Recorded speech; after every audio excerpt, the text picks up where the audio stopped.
Hello दोस्तों, स्वागत है आप सबका एक बार फिर से आपके अपने चैनल हर दिन टेक्निकल पर।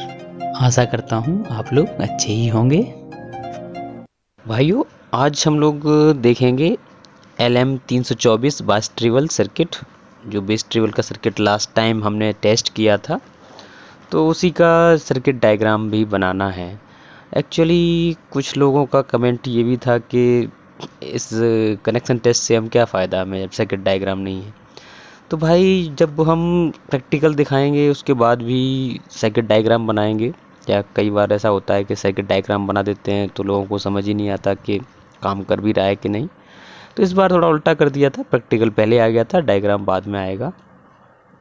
और इसका साउंड टेस्ट आपने देख ही चुके हैं पिछले वीडियो में। अगर नहीं देखा है तो आप जाके देख सकते हैं। प्रीवियस जो अपडेटेड वीडियो है वो इसी का था। तो देखिए, यहाँ देख लेते हैं। इस तरह का ये बोर्ड था जो सेलकॉन का। तो इसमें 324 आईसी लगी हुई है। तो इसी का एक सेक्शन जो मैंने टेस्ट करके दिखाया था उसका डायग्राम भी बनाया है, और दूसरा सेक्शन भी सेम ही होता है। तो मुझे ज़रूरत नहीं लगी कि दूसरा सेक्शन बनाया जाए। तो चलिए यहाँ समझ लेते हैं थोड़ा सा। LM324 जो है 324 किस तरह से आईसी है और क्या पिन आउट है इसका, वो आप समझ लीजिए, वही इम्पोर्टेंट है। और अगर इसमें मिस्टेक होती है तो फिर आप समझ ही नहीं पाएंगे कि कैसे काम कर रही है आईसी। तो देखिए, ये जो इंटरफेस आपको दिख रहा है सामने, टोटल 14 पिन है, 14 पिन। और स्टार्ट इसकी लेफ़्ट साइड से होती है 1 पिन, क्योंकि ये कटआउट का निशान एक होता है, वहाँ की लेफ़्ट साइड से 1 स्टार्ट होता है। तो देखिए, यह 3 पिनें जो हैं, जैसा कि लिखा है 1 1 1 इस पे लिखा है।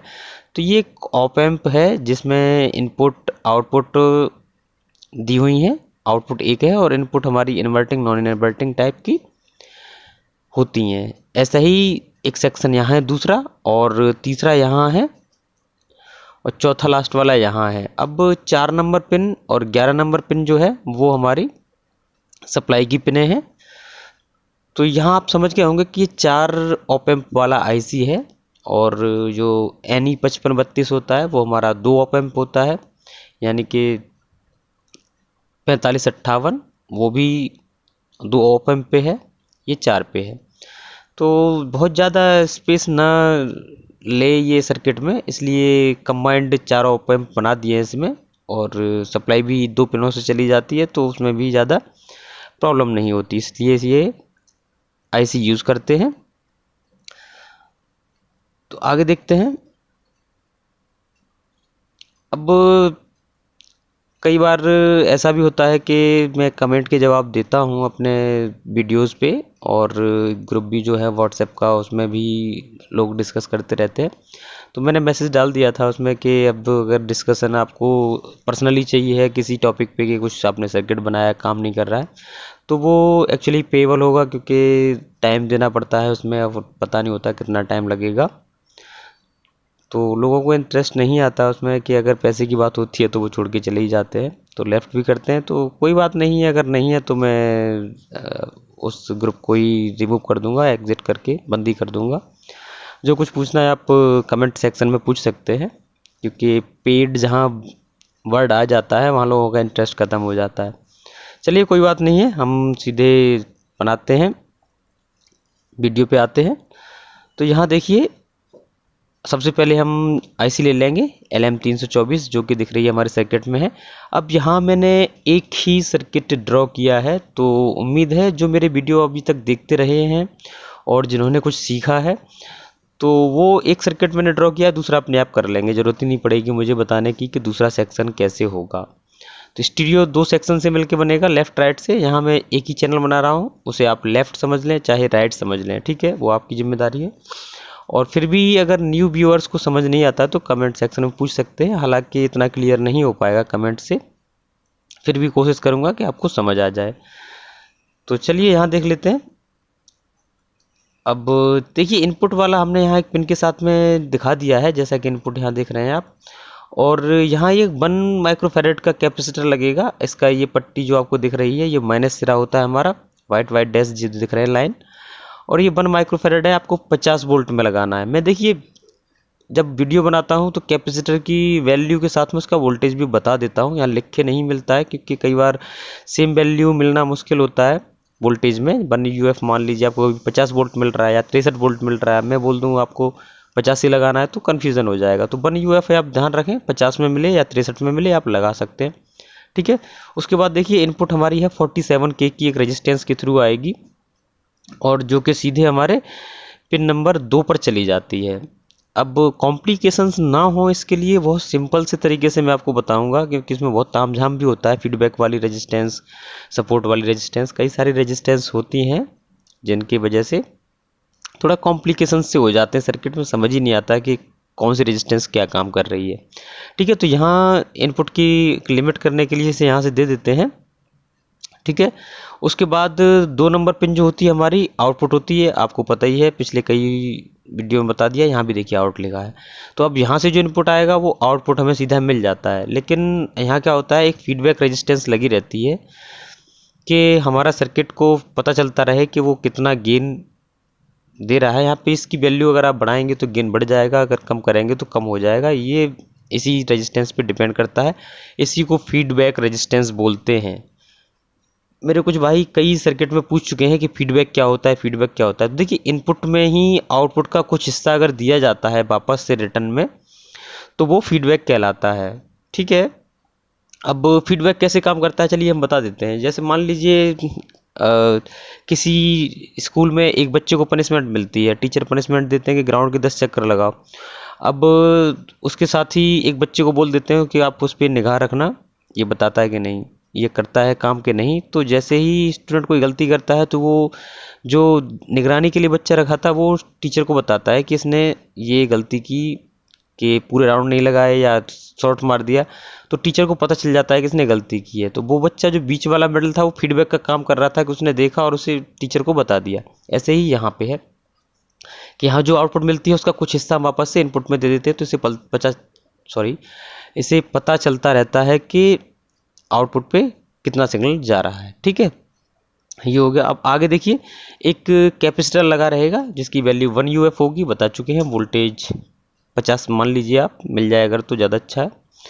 और ये सीधे चला जाएगा फिर टोन कंट्रोल जो बेस का होगा उस पर। देखिए 100 के बेस का टोन कंट्रोल है ये, और इस पर एक रेजिस्टेंस लगी रहेगी 10K, इसकी फर्स्ट पिन पे लगी रहेगी, ठीक है।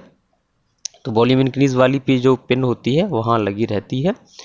और यहीं से, क्योंकि ये मेन आउटपुट है, यहीं से चला जाएगा सीधे ट्रैवल के लिए, तो वहाँ ट्रैवल के लिए ले लेते हैं।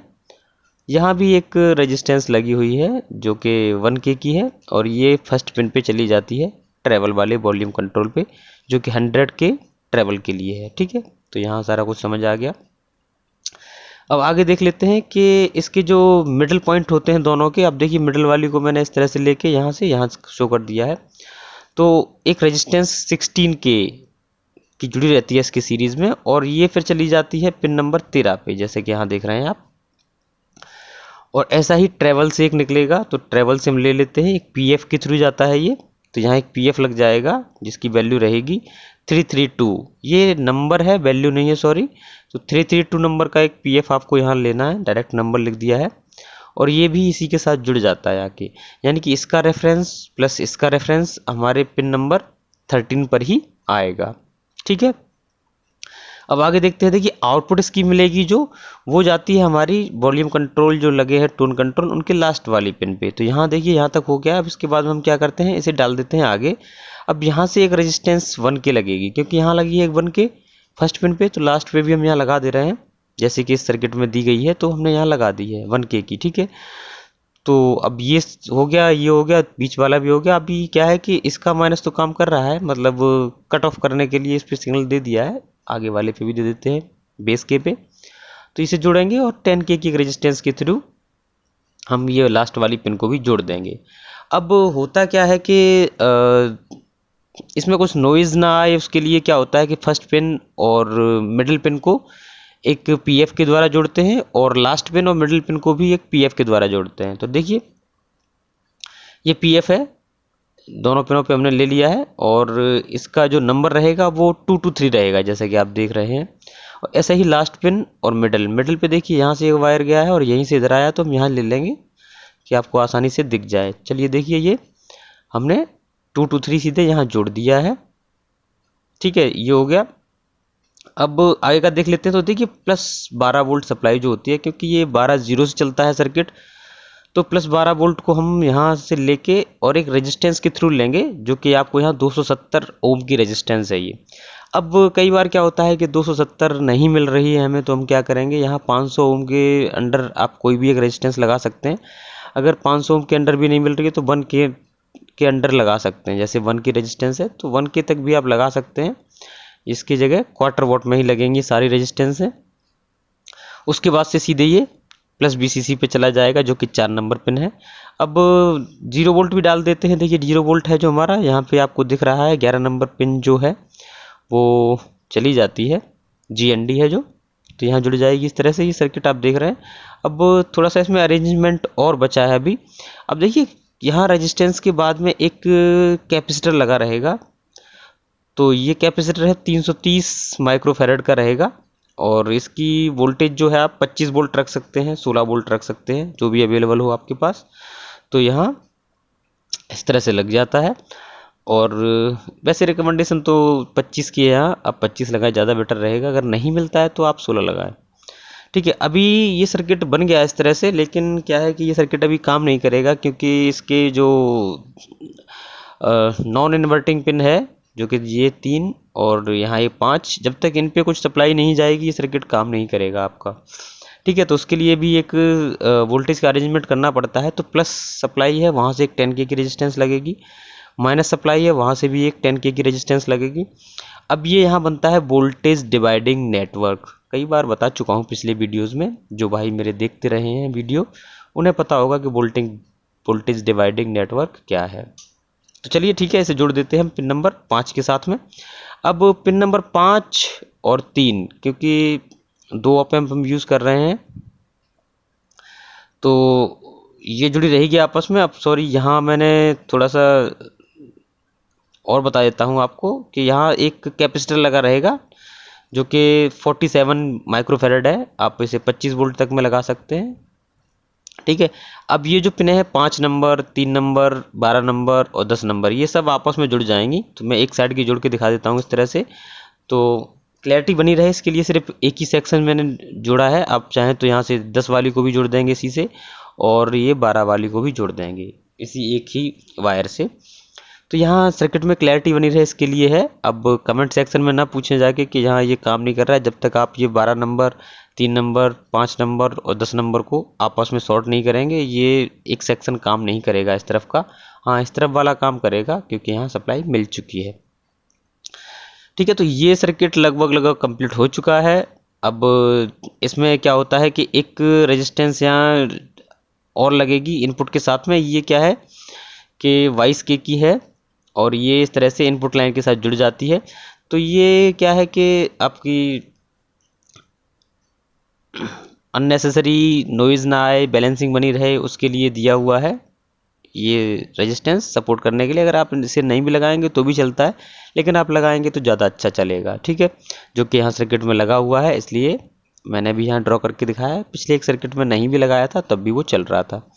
ठीक है, तो ये वीडियो था आज का, और मेरा किसी से कोई इस तरह का मतलब बुरा मानने वाली बात नहीं है मेरे लिए, कि मेरे जो भी भाई हैं सपोर्ट कर रहे हैं चैनल को। अब YouTube अगर रिकमेंडेशन नहीं करता है तो वे लोग भी क्या करेंगे, मेरे भाई कहाँ से सपोर्ट करेंगे। नोटिफिकेशन मिलता है तो सारे भाई सपोर्ट करते हैं, उनका दिल से धन्यवाद। और मेरी जो नाराज़गी है वो YouTube से ही है, क्योंकि वो रिकमेंड नहीं करेगा, लोगों को इम्प्रेशन नहीं भेजेगा, तो कितना भी अच्छा वीडियो हो नहीं चलेगा। तो चैनल ग्रो होगा तो होगा, अब वो तो बात की बात है। अब जितने लोग सपोर्ट कर रहे हैं उनका ही धन्यवाद करता हूँ मैं। और एम्पलीफायर वर्ल्ड चैनल भी इतना ज़्यादा, क्योंकि टेक्निकल लोग देखते नहीं हैं ज़्यादा। वो सर कितने दिनों से बना रहे हैं, 4 साल हो गए, तो उनका चैनल इतना अच्छा होते हुए भी जब इस लेवल पे पहुंचा है, तो मेरा तो छोटा सा ही चैनल है, बहुत ज़्यादा कुछ नहीं है, तो क्या ये आगे इतना ग्रो करेगा। चलिए कोई बात नहीं है। सर्किट स्टडी मैंने उनसे ही सीखा था, मैं उससे पहले नहीं मुझे पता था।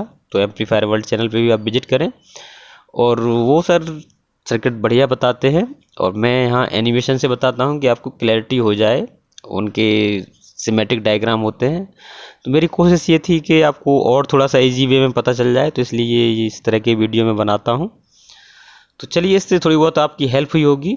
और यहाँ पे नेगेटिव क्या है कि यहाँ से यहाँ डाल देते हैं, तो इनपुट में क्या होता है, एक सिग्नल होता है और एक ग्राउंड होता है। ग्राउंड हमारा नेगेटिव ही है, यहाँ पे 0 वोल्ट ही है, तो इस तरह कर दिया। अभी आउटपुट इसका बचता है मेन स्टेज। तो देखिए आउटपुट में क्या है कि यहाँ जो लास्ट वाली पिन होती है आउटपुट की, जो कि टोन कंट्रोल के लास्ट पिनों से जुड़ी होती है, वही हमारी आउटपुट होती है। या मान लीजिए जो 14 नंबर पिन है हमारी आउट मिल रही है, वहाँ से सीधे एक कैपेसिटर लगेगा जो कि 1 माइक्रोफैरड 50 वोल्ट है, और यहाँ से एक रेजिस्टेंस लगेगी 5.6K 5K6 इस तरह से दिखी हुई है यहाँ पे जो दिख रही है आपको। तो वहीं से एक आउटपुट निकलती है और ये एम्पलीफायर के लिए जाती है आउटपुट आगे। तो एक यहाँ वायर लगेगा, एक यहाँ वायर लगेगा, और ये आउटपुट आपके सीधे मेन एम्पलीफायर पे लग जाएगी। या फिर ये वाला जो वायर है, आप अगर टोन कंट्रोल यहाँ लगाते हैं 47 के लगाते हैं या 10 के लगा हुआ है, तो उस टोन कंट्रोल के फर्स्ट पिन पे जाएगा, यानी कि ये जो फर्स्ट पिन इस तरफ होती है वहाँ जाएगा, और उसके जो मिडिल से निकलेगा वो आपके एम्प पे जाएगा, और जो लास्ट वाला होगा वो ग्राउंड के साथ जुड़ जाएगा। ठीक है, तो इस तरह से आप आगे के लिए कनेक्शन कर सकते हैं। उम्मीद है ये सर्किट आपको समझ आ गया होगा। अगर फिर भी कुछ कमी रहती है तो उसके लिए क्षमा चाहूँगा। और आजकल बारिश का मौसम है तो कुछ बीमारियां ज़्यादा चल रही हैं। मेरे गले में भी खरांश है, कुछ बुखार भी आ गया था, जुकाम बुखार हो गया था, तो अभी थोड़ा सा ठीक हूँ, तो ये वीडियो बना दिया है। आप लोग भी अपना ख्याल रखें क्योंकि मौसम बहुत ख़राब चल रहा है। तो उम्मीद है ये वीडियो आपको पसंद आया होगा। मिलते हैं किसी अगली वीडियो में, तब तक के लिए नमस्कार और अपना ख्याल रखें।